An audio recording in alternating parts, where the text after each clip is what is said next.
bcannedy from Golf Vacations Magazine Travel Concierge. Today we're with Greg Anderson of the Greg Anderson Golf Academy at Foxdale Golf Club in Rohnert Park, California. Greg is going to help improve your golf game in less than 5 minutes. Greg is the only PGA pro in America who's also a wine sommelier. Greg works with the Travel Concierge in hosting customized tours of the Napa-Sonoma wine country. These tours include playing some of the finest and most exclusive golf courses in Napa and Sonoma County, behind-the-scenes tours of wineries, meals by celebrity chefs, and playing and having clinics with Greg. Today's golf lesson is about golf course management. We're sitting here in a situation where we have a shortish hole, we have some trouble on the right-hand side, some water situations, and what I'm looking to do here is play the smartest shot. So many people get up to the tee and inadvertently just pull out their driver and think nothing about all the problems around them. So what I'm going to do here is I'm thinking about this hole. I grabbed out my driver and my 3-wood, and this hole, it's not a long hole, so I'm trying to play the ball a little bit on the left-hand side of the fairway, eliminate the whole right side completely, and try to go towards about a 150-yard marker and stay left into the fairway bunker area as avoiding the water. The water situation, severe penalty. If I hit it in the water from this position, I'll have to re-tee it.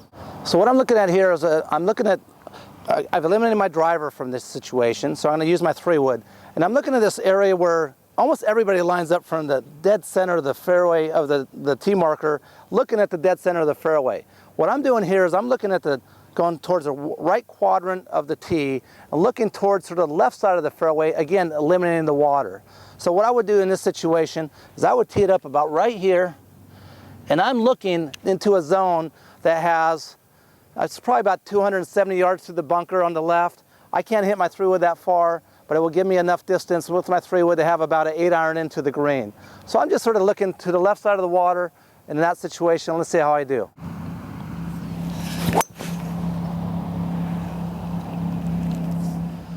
Right now we're on a par 5. I'm going to talk about some strategies for a par 5 hole. This hole is 550 yards, reachable in 2 for the longest hitters, but for the most people, it's not a reachable in 2 shots, so there's no really risk-reward situations. So what I always suggest is utilizing the broadness of the fairway, hitting maybe a 3-wood to get the ball in play, another 3-wood to move it up there another couple hundred yards, and then having a nice approach shot into the green. On this particular hole, the longest hitters will tee up the ball in this situation, stand here and launch it right over the trees and try to reach the green in 2.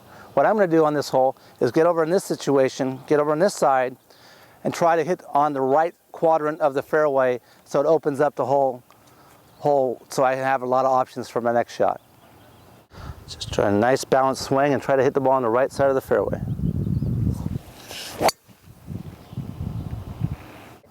On this par 5 hole, I'm into my second shot here, and I'm looking at a situation where I'm about 220 yards from the hole. And there's major factors here. It's an all-carry shot. There's a little creek down in front. A really neat, well-hit fairway would get the ball on the green potentially and have an eagle putt. That will happen about 5% of the time for a very good player. Okay, for the average player, what I like to think about is having a full swing in, if your strength is 100 yards, hit a shot of about 120, 125 yards, gives yourself that chance to take a full swing and maybe make a birdie on this par 5 hole. On this hole, I've hit my drive into the woods. I've got a situation here. I have a theory. I never want to hit a stupid shot after a bad shot. And that's really, if you think about that, that makes a whole bunch of sense. I have a situation here where I'm about 140 yards to the hole. In front of the hole, there's a creek. And if I hit it through the trees, I might be able to sneak it through there.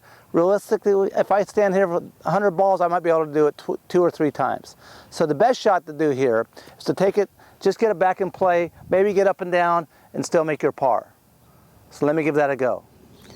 Now I'm in a situation where I'm pin high, on a situation that's about 40 yards or so.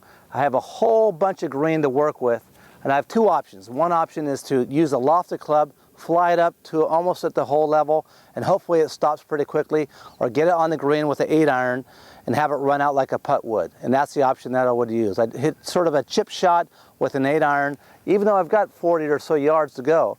So I eliminate my sand wedge, Get out here, I'm taking a sort of a long extended chipping motion. Then the shot I hit, position the ball back in my stance a little bit. Get it going back and through. It's on the green, running out like a putt. I hope you enjoyed today's 5-minute golf lesson. If you'd like some more information on how to improve your game, please contact us at the Greg Anderson Golf Academy.